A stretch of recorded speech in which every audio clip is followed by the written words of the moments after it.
we hear what the sound is actually like from this black hole that's essentially given off this big burp of energy from the regions around it. So not the black hole itself, because nothing can escape a black hole, but the regions around the black hole in this big cluster of galaxies. The gas is dense enough that you can get this pressure wave or sound wave traveling through that gas and then recreate that pressure wave, which is also very, very, very low in frequency, but then we pitch it up about 50 octaves so that, humans can actually hear it.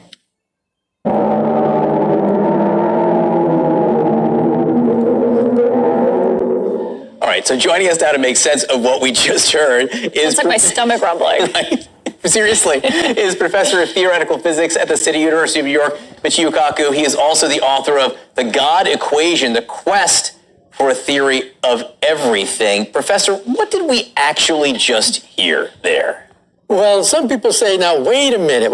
A black hole is an object so dense that even light itself cannot escape. So how can sound escape when even light itself cannot escape?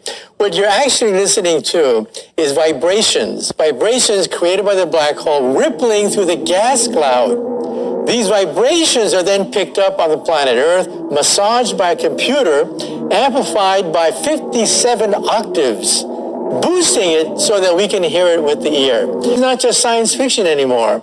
We can actually see these things. We can actually, quote, hear these things if you boost the signal, of course.